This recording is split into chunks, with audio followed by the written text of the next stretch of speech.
দোয়া হিসাবে যদি এটাই আপনি সারাদিন করতে থাকেন তো আপনার জন্য যথেষ্ট হবে, আল্লাহর কাছে আর কিছু না চাইলেও চলবে।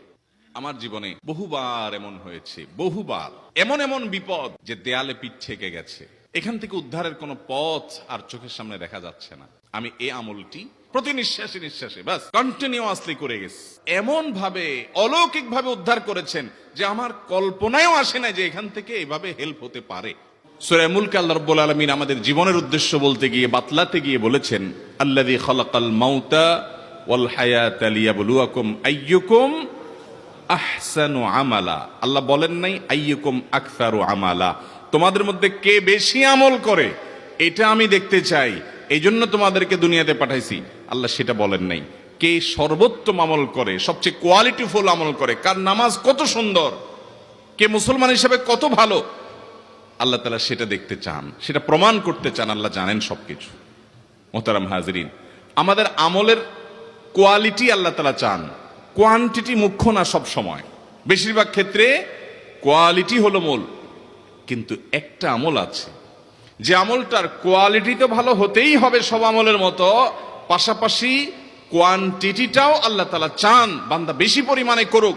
কারণ বান্দার সাথে আল্লাহর যে একটা সম্পর্ক ঈমান আনার ফলে হয়েছে, এই সম্পর্কটা মোবাইলের নেটওয়ার্কের মতো। মোবাইলের নেটওয়ার্কের সাথে তুলনা করা যায়, উপমা দেয়া যায়, দৃষ্টান্ত দেয়া যায়।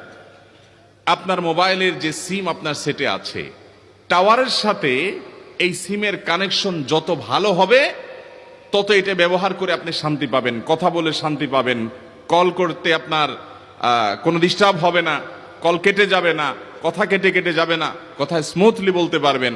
যত বেশি টাওয়ারের সাথে এই সিমের নেটওয়ার্কটার কানেকশন মজবুত থাকবে। আমরা সবাই আমাদের রব হিসাবে আমাদের মালিককে, আরশে আজিমের মালিককে স্বীকার করে নিয়েছি। সেই স্বীকৃতির ফলে আল্লাহর সাথে বান্দা হিসাবে আমাদের কানেকশন প্রতি মুহূর্তে যেন থাকে।